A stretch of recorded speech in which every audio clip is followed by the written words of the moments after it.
Saudara-saudara, saya kumpulkan saudara-saudara melaksanakan sidang Kabinet Paripurna yang ke-8 dalam pemerintahan kita. Ini menjelang 10 bulan pertama pemerintahan yang kita jalankan atas mandat dari rakyat Indonesia. 10 bulan ini kita rasakan bersama adalah 10 bulan yang sangat penuh dengan karya, dengan kerja, dengan prestasi. Saya sebagai nahkoda, saya sebagai presiden, saya sebagai pemimpin saudara-saudara, karena sebagai kapten kesebelasan, saya ingin menyampaikan terima kasih atas kerja keras saudara-saudara semuanya. Dari hati saya paling dalam, saya menyampaikan penghargaan atas kerja keras saudara-saudara. Saudara-saudara,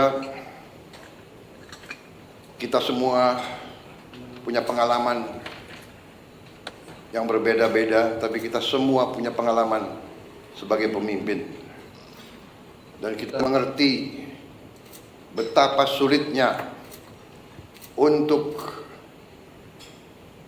mengkoordinasikan, untuk mengendalikan, untuk memimpin manusia. Manusia dengan segala keyakinan masing-masing, segala pengalaman, segala pendapat harus kita jadikan satu tim. Saya merasa saudara-saudara sudah bekerja sebagai satu tim. Saya kira tanpa kerja keras saudara sebagai tim, tidak mungkin kita capai apa yang sudah kita capai hari ini. Dalam waktu yang masih singkat, banyak sekali yang telah kita capai. Strategi yang sudah saya canangkan ternyata mulai terasa dan terlihat bahwa strategi kita benar, kita berada di arah yang benar, kita berada di azimut kompas yang benar. Saudara-saudara, waktu kita mulai pemerintahan kita 20 Oktober, situasi geopolitik dan geoekonomi tidak serumit sekarang. Sekarang tidak hanya kita menghadapi dampak dari perang di mana-mana, konflik di mana-mana, konflik di Ukraina, konflik di Timur Tengah, Gaza, tepi barat, Lebanon, Suriah, yang begitu dahsyat, yang memakan korban begitu banyak di depan mata seluruh dunia. Perempuan, anak-anak kecil, puluhan ribu dibantai. Kita juga lihat konflik Israel-Iran, di mana negara adik kuasa pun ikut. Kita lihat konflik India dan Pakistan. Kita lihat di kawasan kita sendiri, konflik Myanmar jalan terus dan tidak kelihatan arah untuk menyelesaikan secara damai. Walaupun kita akan dukung ASEAN terus untuk berperan mencari solusi damai di tetangga kita. Belum lagi kita lihat sekarang muncul lagi konflik bersenjata antara sesama anggota ASEAN, Kamboja dan Thailand. Belum lagi kita hadapi kondisi geoekonomi dunia, ketidakpastian yang ditimbulkan oleh tarif yang dipasang oleh Amerika Serikat. Kita menghadapinya dengan tenang. Saya terima kasih dengan tim ekonomi kita. Saya terima kasih saudara-saudara bekerja dengan tim sebagai tim yang baik. Menteri Koordinator Perekonomian dengan timnya dibantu oleh Menteri Keuangan, Menteri Perindustrian, Menteri Perdagangan, dengan Ketua Dewan Ekonomi Nasional, dengan timnya juga, Menteri Investasi, semua melaksanakan. Menteri Luar Negeri, dengan diplomasinya, kita bergerak sebagai satu tim. Kita negosiasi, kita berunding, kita tidak emosional, kita tidak terpancing. Kita mengerti bahwa kita punya kepentingan yang besar.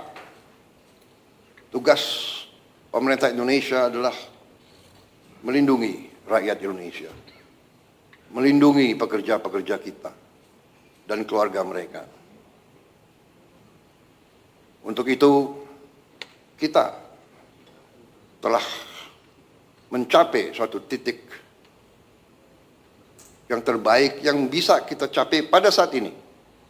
Walaupun kita tidak akan berhenti untuk selalu mencari kondisi yang lebih baik untuk ekonomi kita, untuk bangsa kita, untuk rakyat kita.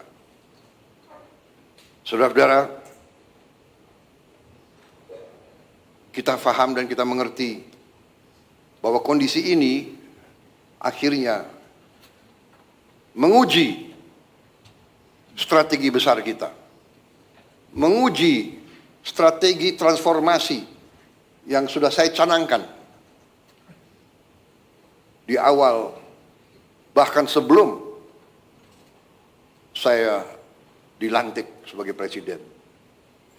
Strategi transformasi bangsa yang kita pegang adalah strategi yang berdasarkan realisme, yang berdasarkan kondisi nyata bangsa dan regional dan global. Kondisi nyata ini tidak bisa kita hadapi dengan teori, dengan angan-angan. Idealisme benar, idealisme itu perlu. Tapi yang utama yang bisa menyelamatkan kita adalah realisme. Kita harus dengan realistis melihat situasi dan kita ambil langkah-langkah. Saudara-saudara, sejak lama saya berkeyakinan bahwa apapun terjadi, bangsa kita akan aman kalau kita kuasai pangan kita. Kalau kita bisa amankan pangan kita, kita bisa jamin bahwa kita bisa beri makan kepada rakyat kita. Setiap hari, setiap minggu, setiap bulan, setiap tahun. Saya tidak pernah percaya bahwa suatu bangsa bisa merdeka kalau dia tidak bisa produksi pangannya sendiri. Tidak ada dalam sejarah manusia. It does not happen. It will not happen. Tidak ada negara yang merdeka berdaulat tanpa dia bisa produksi makannya sendiri. Karena itu, produksi pangan bagi saya adalah strategis. Selalu bangsa kita diganggu, bahkan dirusak melalui pangan. Kalau ada bangsa lain yang ingin merusak kita, dia akan merusak pangan kita. Alhamdulillah, dengan langkah-langkah yang cepat dan terus terang saja, dengan transisi yang baik antara Presiden Joko Widodo dan saya, kita bisa dalam posisi sekarang, produksi pangan kita bisa saya sampaikan berada dalam kondisi yang aman dan kuat. Terima kasih kepada semua pihak yang mencapai ini. Ini juga hasil kerjasama, hasil teamwork. Menteri Pertanian dibantu oleh menteri-menteri lain, didorong oleh Menteri Keuangan, dibantu oleh TNI dan polisi, juga kejaksaan. Karena dalam ekonomi kita menghadapi pemain-pemain yang punya agenda lain daripada kita. Pemain-pemain di ekonomi ini ada yang niatnya hanya cari keuntungan sebesar-besarnya, tidak peduli rakyat kondisinya kayak apa. Bila perlu, rakyat dimiskinkan terus agar mereka bisa mengisap kekayaan kita, bagaikan mengisap darah. Ada. Ini namanya realisme.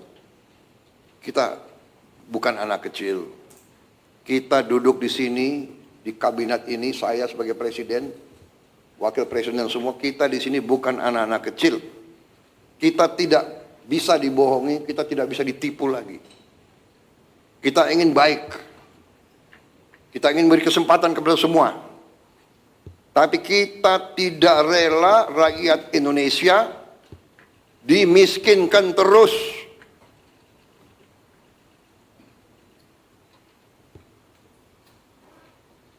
Saudara-saudara, alhamdulillah arah kita di bidang pangan cukup berhasil.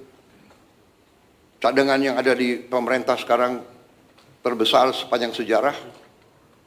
Nilai tukar petani meningkat dan nanti menteri-menteri akan laporan masing-masing. Ini sebagai pembukaan.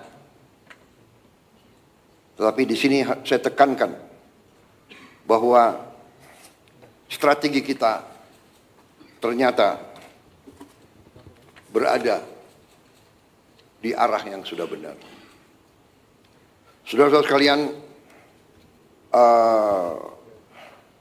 dengan demikian tentunya kita sekarang saya persilakan beberapa menteri untuk melaporkan kondisi di sektor masing-masing.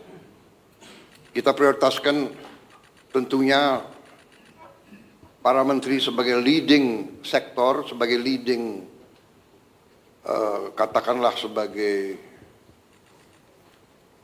ketua satgas di bidang masing-masing yang prioritas. Pangan, energi, pemberantasan kemiskinan dan kelaparan, kemudian pembangunan SDM, kesehatan, perumahan. Saya persilakan Sekretaris Kabinet untuk mengatur laporan-laporan masing-masing. Terima kasih. Yang terhormat Bapak Presiden, Bapak Wakil Presiden, setelah ini kita akan melaksanakan laporan dari masing-masing kementerian terkait program prioritas, diawali dari laporan Ibu Menteri Keuangan, kemudian selanjutnya Menteri Investasi, Menteri Pertanian, Menteri ESDM, Kepala Badan Gizi Nasional, Menteri Sosial, Menko Pangan, dan selanjutnya Menteri Dikdasmen dan Mendikti. Dipersilakan untuk Ibu Menteri Keuangan. Terima kasih, izin Bapak Presiden, Bapak Wakil Presiden, Bapak dan Ibu sekalian dari Kabinet Merah Putih. Bismillahirrahmanirrahim. Assalamualaikum warahmatullahi wabarakatuh. Bapak Presiden, Bapak Wakil Presiden, dan Kabinet, kami ingin menyampaikan rancangan APBN 2026. Namun karena ini adalah persiapan nota keuangan, Bapak, apakah pers masih ada di sini? Karena nanti Bapak tanggal 15 akan menyampaikan di depan DPR. Sahabat pers, sudah disiapkan makan dan minuman yang baik.